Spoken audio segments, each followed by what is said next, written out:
हम लोग पिछले वीडियो में देखे थे physical significance of refractive index. इस वीडियो में हम लोग देखेंगे क्रिटिकल एंगल क्या होता है, टोटल इंटरनल रिफ्लेक्शन क्या होता है और डिस्पर्सन क्या होता है। चलिए तो सबसे पहले हम लोग देखते हैं तो क्रिटिकल एंगल क्या होता है। अच्छा जरा बताइए, जब डेंसर मीडियम से लाइट रेरर मीडियम में जा रहा था, देखिए जरा डेंसर मीडियम से रेरर मीडियम में, तो क्या हुआ था। हम एक ड्रॉ करते हैं, ये लाइट आ रहा है और ये डेंसर मीडियम है और ये रेरर मीडियम है और ये हो जाएगा नॉर्मल। ये हो गया क्या, नॉर्मल। जरा याद कीजिए, बताइए कि जब लाइट डेंसर मीडियम से रेरर मीडियम में जा रहा था तो वो नॉर्मल की ओर बेंड कर रहा था या नॉर्मल से दूर जा रहा था। जरा याद कीजिए, वो नॉर्मल से दूर जा रहा था। अब जैसे जैसे हम लोग आई का वैल्यू बढ़ाएंगे, अब बताता है कंडीशन, पिछले कंडीशन में बताएं कि डेंसर मीडियम से अगर रेरर मीडियम में जाता है तो हमेशा आई का वैल्यू बड़ा होगा, आई का वैल्यू से बड़ा होगा आर का वैल्यू। जब लाइट कहाँ डेंसर मीडियम से रेरर मीडियम में जाता है तो आई के वैल्यू से हमेशा बड़ा होगा आर का वैल्यू।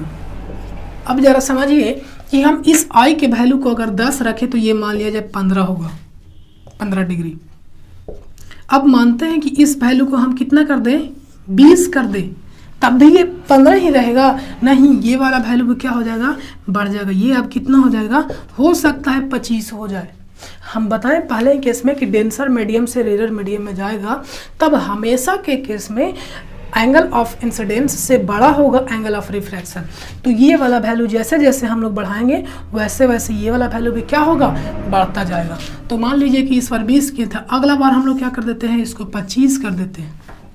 तब बताइए कि ये वाला वैल्यू क्या हो जाएगा, कुछ इतना हो जाएगा। अब डाटा के एग्जैक्ट नहीं समझिए, हम सिर्फ ये समझाना चाह रहे हैं कि जैसे जैसे इस एंगल का वैल्यू यानी एंगल ऑफ इंसिडेंस का वैल्यू को बढ़ाते जाएंगे तो रिफ्रैक्शन एंगल का वैल्यू क्या हो जाएगा, बड़ा होते जाएगा। अब हम ये कहना चाह रहे हैं कि अभी मान लीजिए कि ये इतना बड़ा था तो यहाँ हो गया, तो ये आई का वैल्यू कुछ तो कंडीशन आएगा, कोई तो कंडीशन ऐसा आएगा जहाँ पे ये वाला जो एंगल ऑफ रिफ्रैक्शन होगा, एंगल ऑफ रिफ्रैक्शन ये इतना हो जाएगा, 90 डिग्री के बराबर हो जाएगा कि नहीं। कोई तो ये वैल्यू होगा, ये कितना हो जाएगा, 90 डिग्री के बराबर।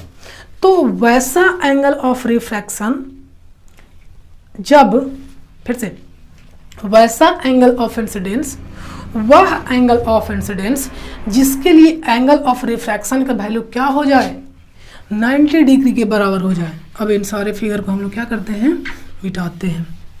सारे फिगर को क्या करते हैं, मिटाते हैं।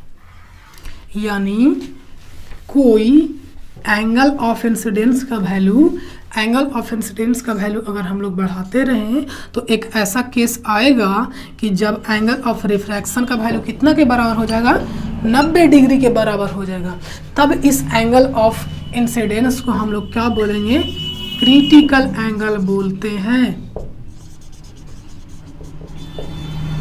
क्रिटिकल एंगल बोलते हैं, यानी ये किसके, आई बराबर हो जाएगा किसके, क्रिटिकल एंगल के, और जिसको हम लोग बोलते हैं IC। समझ में आ रहा होगा। यानी फिर से एक बार कि एंगल ऑफ इंसिडेंस का वह वैल्यू, एंगल ऑफ इंसिडेंस का वह वैल्यू जिसके लिए एंगल ऑफ रिफ्रैक्शन का वैल्यू कितना हो जाए, 90 डिग्री हो जाए, तब इस एंगल ऑफ इंसिडेंस को हम लोग कौन सा एंगल बोलते हैं, क्रिटिकल एंगल बोलते हैं।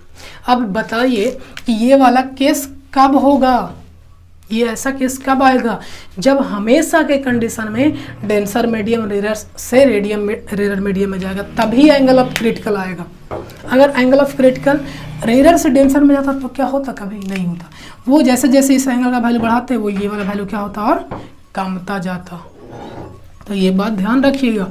अब इसका डिफिनेशन हम लोग लिखते हैं, क्या लिखेंगे,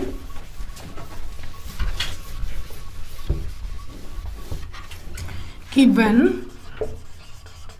light goes from denser medium to rarer medium, then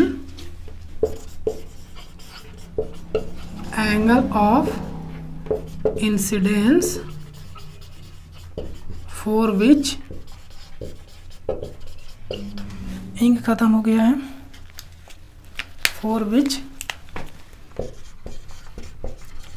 angle of refraction is equal to 90 degree, then angle of incidence is called critical angle। अब उसको क्या बोलेंगे हम लोग, उस इंसिडेंस एंगल को क्या बोलेंगे, क्रिटिकल एंगल बोलेंगे। ये था क्रिटिकल एंगल। अब क्रिटिकल एंगल का वैल्यू कैसे निकालेंगे, तो इसको नोट्स कीजिए, उसके बाद वैल्यू निकालते हैं।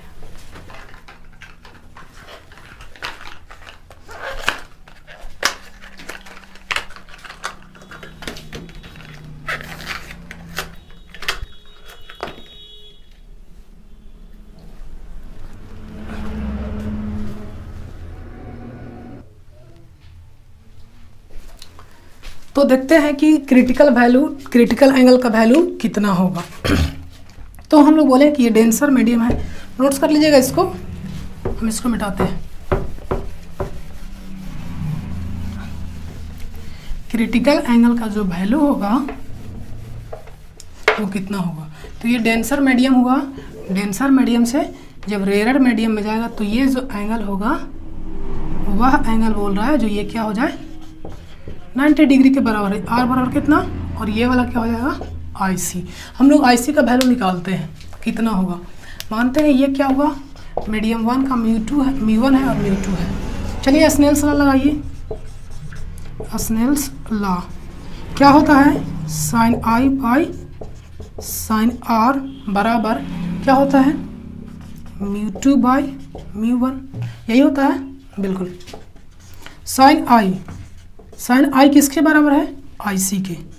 sin R का वैल्यू 90 डिग्री बराबर μ2 बाई μ1। यहाँ से हम लोग देख सकते हैं कि sin IC का वैल्यू μ2 बाई μ1 और सिर्फ IC का वैल्यू sin इनवर्स μ2 बाई μ1 के बराबर हो जाएगा। ये था क्रिटिकल एंगल का वैल्यू जो कि हम लोग इससे निकाल सकते हैं, यानी डायरेक्टली रिफ्रैक्टिव इंडेक्स का हम लोग अगर इन्वर्स निकाल दें तो वो किसका वैल्यू दे देगा, क्रिटिकल एंगल का वैल्यू दे देगा। ये था क्रिटिकल एंगल। इसके बाद हम लोग पढ़ेंगे total internal reflection. Total internal reflection, total internal reflection क्या होगा थोड़ा सा समझिएगा। अभी फिर से यही केस आएगा। क्या था केस, क्या था कि जैसे जैसे हम लोग एंगल ऑफ इंसिडेंस का वैल्यू बढ़ाते जा रहे हैं, जब डेंसर से रेयर में जा रहा हो तो जैसे जैसे हम लोग ये वाला वैल्यू बढ़ाते थे वो वाला वैल्यू क्या होगा, यहाँ तक पहुँच गया, यानी एंगल का वैल्यू क्या हो गया 90 डिग्री हो गया। अब बताइए थोड़ा सा और बढ़ाते तब क्या होता, थोड़ा सा और बढ़ाते तो ये क्या हो जाता, जिस मीडियम से आ रहा था उसी मीडियम में क्या हो जाता, लाइट वापस चला जाता। और इसी प्रोसेस को तो हम लोग ये बोलते हैं टोटल इंटरनल रिफ्लेक्शन। बात समझ में आया होगा। यानी हम लोग बोलेंगे कि जब लाइट डेंसर मीडियम से रेयर मीडियम में जा रहा है, क्या बोलेंगे, जब लाइट डेंसर मीडियम से रेयर मीडियम में जा रहा है तो अगर जो इंसिडेंस लाइट है, इंसिडेंट रे है, वो पुनः totally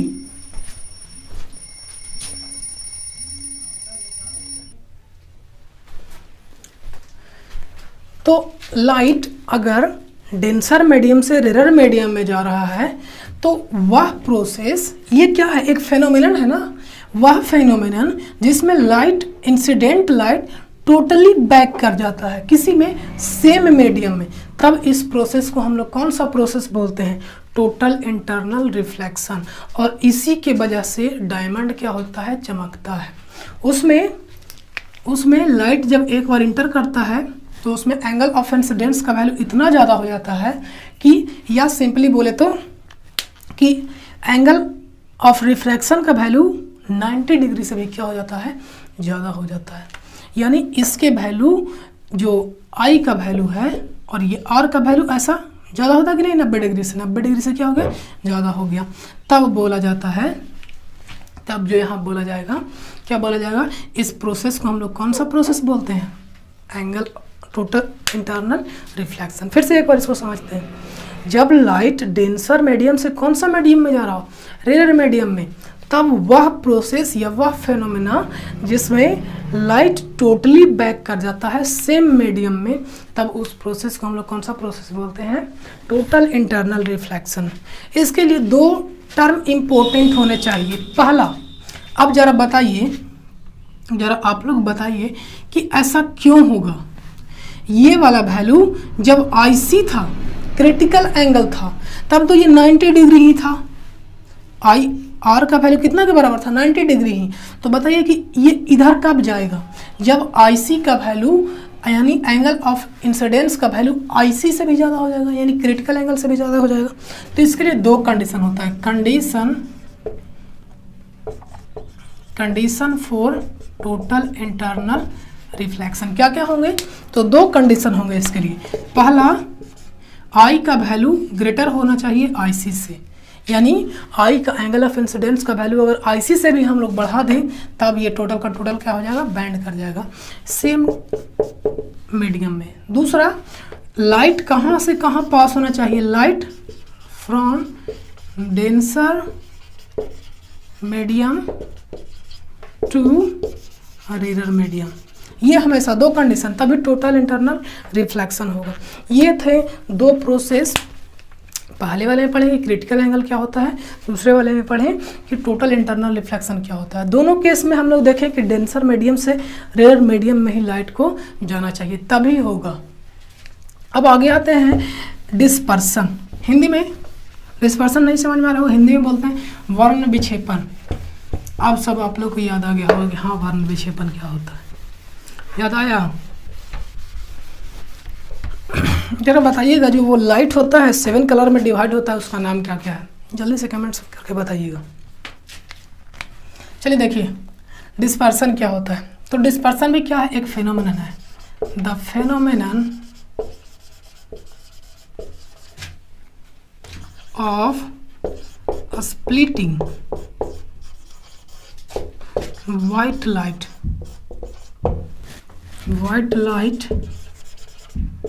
light into its 7 constituent।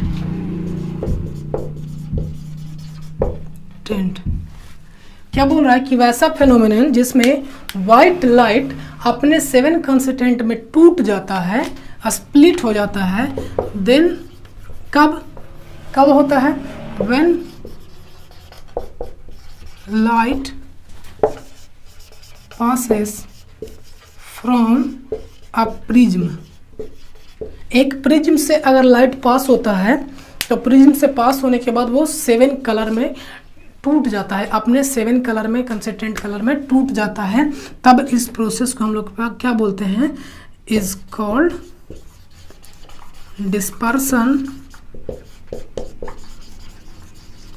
Dispersion of light बोलते हैं। ये था डिस्पर्सन। कैसे होगा, तो प्रिज्म। अच्छा प्रिज्म क्या होता है, क्या प्रिज्म ऐसा ही होता है, आप लोग पढ़े होंगे ड्राइंग में पढ़े होंगे कि प्रिज्म 4 कोने वाला भी होता है, 4 सरफेस वाला भी होता है, 5 सरफेस वाला भी होता है, 6 सरफेस वाला भी होता है। हम यहाँ पे कौन वाला सरफेस वाला देखेंगे, 3। कंडीशन ये है कि इसमें हमेशा जो ऐसा लाइट पास करवाएं, जैसे एक ही कलर का पास करवा दें, जैसे रेड लाइट को पास करवाएं, तो वो 7 कलर में टूटेगा, नहीं टूटेगा। क्यों नहीं टूटेगा, क्योंकि उसमें है ही नहीं। ऐसे लाइट को पास करवाएंगे जिसके पास ऑलरेडी कितना ऑलरेडी कलर हो, ऑलरेडी उसके पास 7 कलर हो, तभी ना वो टूटेगा। इसको जाना चाहिए था किधर, इस डायरेक्शन में। अब बताइए, ये एयर होगा और ये क्या होगा, ग्लास होगा। ग्लास का ही प्रिज्म होगा ना, तो ग्लास होगा। तो बताइए कि ये रेयर मीडियम से डेंसर मीडियम में जा रहा है, तो लाइट किधर जाएगा, कमेंट करके बताइएगा किधर जाएगा, बताइए रेयर मीडियम से डेंसर मीडियम में, तब लाइट नॉर्मल से दूर जाएगा या नॉर्मल की ओर आएगा। चलिए देखते हैं। जो नॉर्मल होता है हमेशा परपेंडिकुलर होता है सरफेस पे,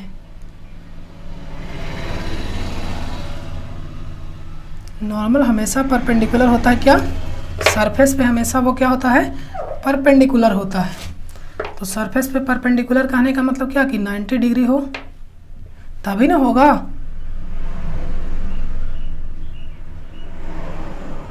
ये क्या हो गया, नॉर्मल। तो अब आप लोग बता सकते हैं कि लाइट उधर जाएगा या इधर जाएगा। ये लाइट कहाँ जाएगा, यहाँ जाएगा, ये लाइट हुआ। अब फिर से हम आते हैं, फिर से देखते हैं कि जो यहाँ पे मीडियम क्या कर रहा है, चेंज कर रहा है। मीडियम क्या कर रहा है, चेंज कर रहा है। तो चेंज कराइए, ये जाना चाहिए इसको उधर। अब ये 7 कलर में टूट जाएगा। कैसे टूटेगा इसको दिखाते हैं। फिगर आप लोग अच्छे से बनाइएगा, एकदम सही से फिगर बनाइएगा। यहाँ डेंसर मीडियम से रेयर मीडियम में जा रहा है, बात समझिएगा। डेंसर मीडियम से रेयर मीडियम में जा रहा है, तो बताइए कि यहाँ पे नॉर्मल से दूर हटेगा या नॉर्मल क्यों रहेगा। फर्स्ट केस में तो देखिए रेयर से डेंसर में था, तो नॉर्मल ये वाला था, इससे इधर आया। नॉर्मल से देखिए तो नॉर्मल ये था, इधर जाना चाहिए था उसको, लेकिन किधर आ गया, इधर आ गया। अब इस केस में यानी नॉर्मल की ओर आ गया।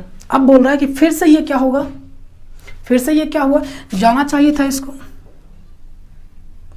जाना चाहिए था, ये जा बढ़े इधर जाना चाहिए था, ऐसे इसको इधर जाना चाहिए था। ये तो नॉर्मल था, जाना चाहिए था इसको इधर, जाना चाहिए था इसको इधर, लेकिन जाएगा किधर, वो इससे दूर हटेगा। नॉर्मल क्या हो जाएगा, नॉर्मल ड्रॉ नहीं करते हैं, ये थोड़ा सा हल्का ऊपर, इस तरीके से ये क्या हो जाएगा, लाइट बैंड हो जाएगा। नॉर्मल जो होगा, नॉर्मल वो इस लाइट के परपेंडिकुलर हो, पैरेलल होगा। हम ड्रॉ कर देते हैं, आप लोग फिगर अच्छे से बनाइएगा। आप लोग फिगर क्या कीजिएगा, अच्छे से बनाइएगा। और इसका बड़ा फिगर बनाते हैं।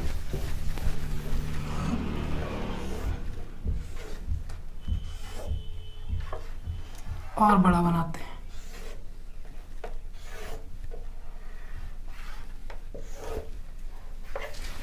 जूम कर दिए फिगर को। लाइट सबसे पहले ऐसे जा रहा था, इसको ऐसे जाने देना चाहिए था, लेकिन क्या ऐसे जाएगा, नहीं जाएगा। ये क्या हो जाएगा, सबसे पहले नॉर्मल ड्रॉ करते हैं।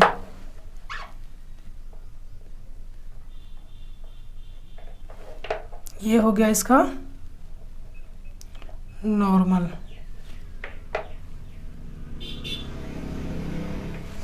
लेकिन ये नॉर्मल की ओर जिधर जाना चाहिए था उधर ना था करके नॉर्मल की ओर मुड़ जाएगा। मुड़ा दिए इसको।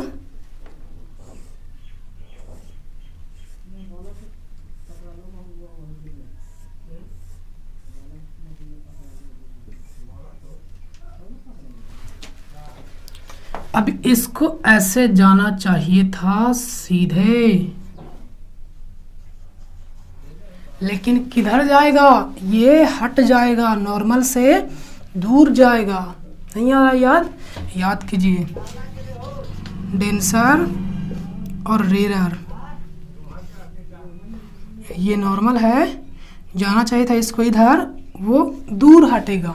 ऐसे चला जाता था ना, जाना चाहिए था इसको इधर, लेकिन वो क्या हो जाएगा, नॉर्मल से दूर हटेगा। अब थोड़ा गड़बड़ा रहे होंगे, नॉर्मल से दूर कैसे हटेगा। तो नॉर्मल तो पहले ड्रॉ कीजिए, कि नॉर्मल ड्रॉ कीजिए। नॉर्मल कहाँ होगा, कुछ लोग दिमाग में आ रहा होगा कि नॉर्मल से दूर हटेगा तो ये इधर चला जाएगा, इधर चला जाएगा। नहीं, देखिएगा, सबसे पहले नॉर्मल तो ड्रॉ कीजिए। नॉर्मल हम ड्रॉ करते हैं, तो नॉर्मल हमेशा सरफेस से क्या होता है, परपेंडिकुलर होता है परपेंडिकुलर ना।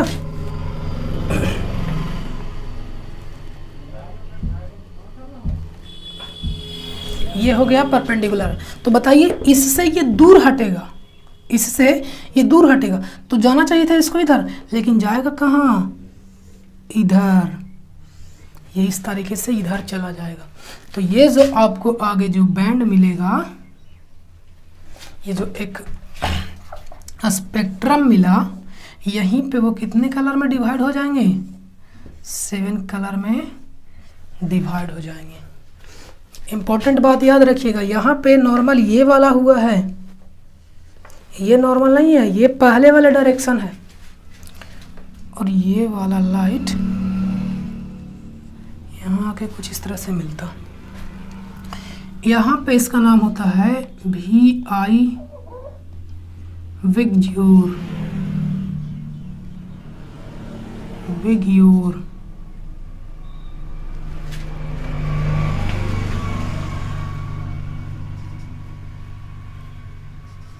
सेवन हुआ विग्योर। 7 कलर हो गए, red, orange, yellow, blue, green, Indigo और वायलेट। ये 7 कलर में जो डिवाइड हुआ, इस प्रोसेस को ही हम लोग क्या बोलते हैं, एंगल डिस्पर्सन ऑफ लाइट बोलते हैं। अब डिस्पर्सन ऑफ लाइट होता क्यों है, इस बात को समझते हैं। तो जरा बताइए, हम लोग पीछे पढ़े कि कोई लाइट में आई और आर का वैल्यू, यानी आर का वैल्यू, एंगल ऑफ रिफ्रैक्शन का वैल्यू किस पे डिपेंड कर रहा था, बताइएगा ज़रा। उसके मीडियम पे, μ2/μ1 पे, उसके मीडियम पे डिपेंड कर रहा था। तो यहाँ पर तो मीडियम भी सेम ही है, और किस पे डिपेंड कर रहा था, तो ये लाइट का ट्रेवल करने का स्पीड पे डिपेंड कर रहा था।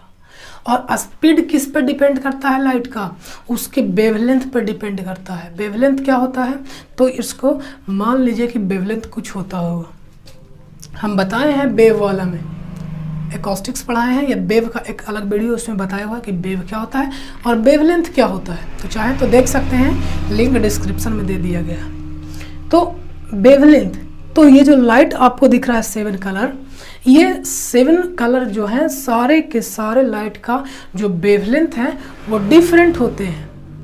अब देखिए अब कैसे हो रहा है, ये डिस्पर्सन हो क्या रहा है, तो हम बता रहे हैं कि जो ये मुड़ने का जो प्रोसेस है, इसका बेंड करने का, एक था कम बेंड किया, एक था ज़्यादा, एक कम बेंड किया और एक पूरे का पूरा बेंड कर गया। क्यों बेंड किया, क्योंकि हर एक लाइट का स्पीड समान नहीं है। क्यों समान नहीं है, क्योंकि हर एक लाइट का वेवलेंथ समान नहीं है। वेवलेंथ क्यों समान नहीं है, तो वो जाकर के वेव वाले में देखिए, ये था। यानी डायरेक्टली बोल सकते हैं कि लाइट का वेवलेंथ इक्वल नहीं होता है, हर एक लाइट का वेवलेंथ अलग अलग था, इसलिए उसका स्पीड भी अलग अलग होगा। इस वजह से कोई ज़्यादा बेंड करेगा और कोई कम बेंड करेगा। वो कितने लाइट में टूट जाएंगे, 7 कलर में टूट जाएंगे।